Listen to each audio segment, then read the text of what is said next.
assumes that we know the content of the opinion article. The facts of the case are that the opinion article mocks a religion. For all we know, it could be saying something as simple as a certain religion smells funny or things of that nature. As we stated in our first contention, these facilities provide students with the privileges of free speech in order for them to practice the situation in a calm and reasonable manner instead of being utterly shocked when they approach it. So that's basically what our entire case is talking about. They need to learn how to practice, how to go about these things. That's basically.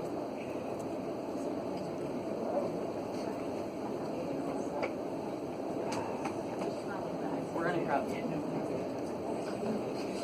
minutes of practice an hour. Probably should practice. Yeah, it wasn't the worst thing ever. So it was good enough.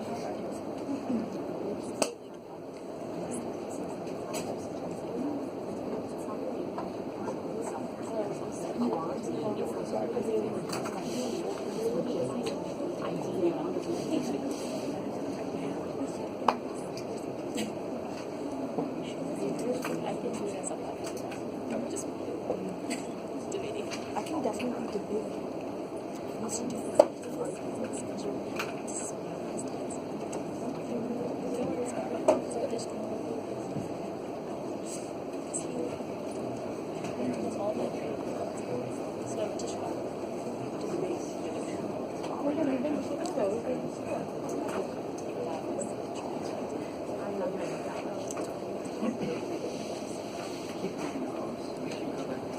And one of them is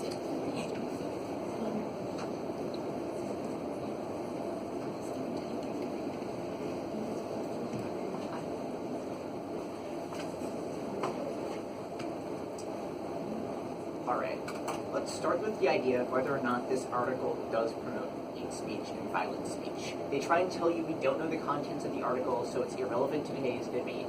We'll agree that even if we cannot show that this article explicitly promotes violence against a certain religion, that's not what matters. What matters is the article does, as the resolution say, explicitly mock the followers of one religion. Even if the article is not a call to arms against proponents of that religion, it is explicitly saying that their lives are less valuable, they are less worth to us, and this is the type of attitudes that are what ends up inciting violence in actual real-world cases involving fighting words. That's why we tell you from the American Bar Association, any speech that incites fighting words is unconstitutional. But more importantly, you can look at the idea of substantive discourse. They keep telling you that schools are needed to prepare students for the real world with more opinions. This might be true, but in the real world, you can't just insult anyone you want and expect people to respect you for it. In the real world, we all have to be respectful and manage the right to free speech. Even if it might prepare people for future insults, we will contend that when you allow the school to explicitly promote these violent attitudes, this is harmful. They say the school isn't the one who promotes these attitudes because the article is an opinion article. When the school chooses to promote an opinion that targets a specific religion, that school is promoting that targeting of the religion. It targets their own people. This is not discourse. This is an insult, and this replaces what would otherwise be actual discussion.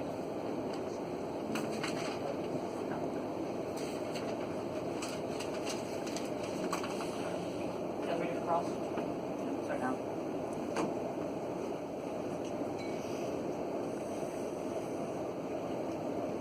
Oh. Yeah. Okay, perfect. So so you say that essentially because of the fact that it is a student opinion piece sponsored by the school newspaper, it somehow projects a viewpoint by the school. Yeah, so let me walk you through this. This seems to be a point of confusion. Of course. School newspapers are not like the New York Times and Washington Post. They just publish whatever they want, and even if the Pentagon tells them to shut it down, it's a suggestion. School newspapers are very heavily monitored. The school administrations can decide what articles to take out or put in. Editors go through it, the teachers go through it, and then it's published. So when you publish that article, it does not matter that it's an op-ed. It is a functional endorsement by the school of that racist and discriminatory viewpoint.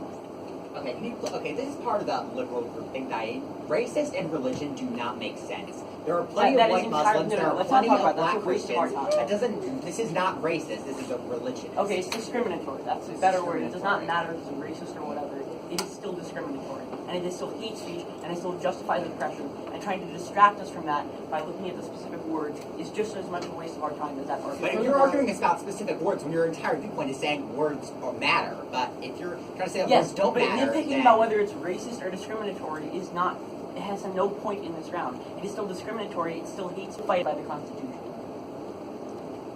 Yeah, so just going back a little bit, you keep saying over and over that it's inciting violence, it's hate speech, Yes. it's degrading the value of these people as human beings due to the fact that they follow a certain religion. But once again, don't the facts of the case only say that the opinion article mocks a major religion? Aren't you assuming that you essentially know what they are writing specifically about? Yes, well, here's what we're trying to do, and this is what Ellis talks about in his last speech. We're not saying, we agree with you, we have no way of knowing whether the actual article is like a call to arms. Regardless of that, the fact that the school has approved this and published it, and that it's published by a school newspaper, legitimizes the opinion, and that's what ultimately leads to violence. We say, this is a legitimate opinion that you can hold, and we support it by publishing it. We're not saying that the article itself is calling for violence, we're saying that that's what leads to violence, the legitimization of discriminatory views. So It values those people. Yeah, so can we ask you a question now? Sure. So what is the purpose of freedom of speech? It's to have people speak their mind as long as it's like not treasonous or like a certain smaller That's sect. the definition, That's what it is. What's not the purpose of it? Why do we have think it's a good thing? Why did our founding fathers Because we think should it's a not good thing? restrict the opinions of people. But like the idea, but like the end goal of not restricting opinions is to try and create like a more productive society, right? The reason why we have freedom of speech is to like use it to create a better society, right?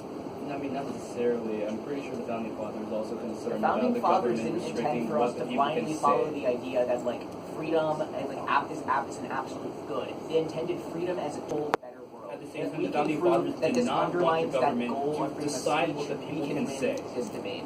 Okay.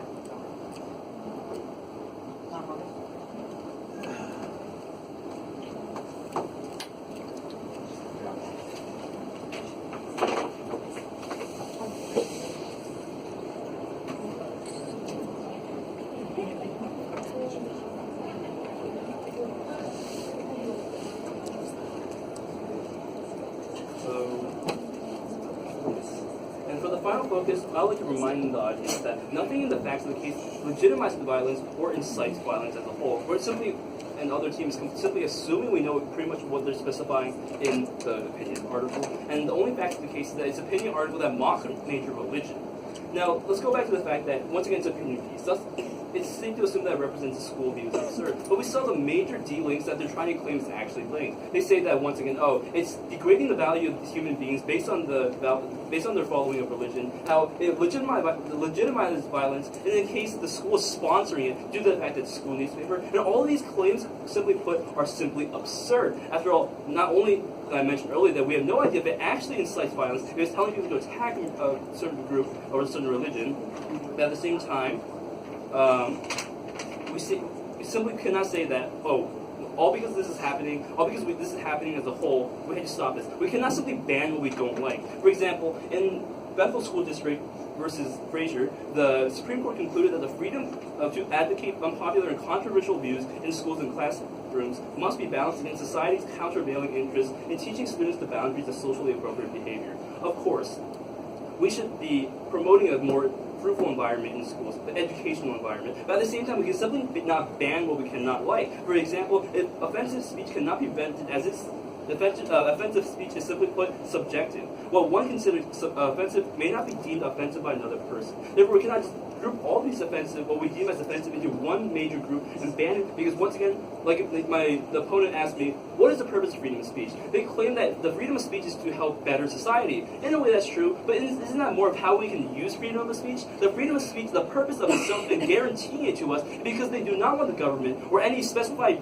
group of power to decide what the people can say, to restrict what the people can say, and simply put, we need this freedom of speech, and therefore the opinion article cannot be stopped and should be published since it is under the freedom of speech. Thank you. All right, we're going to run the rest of our prep.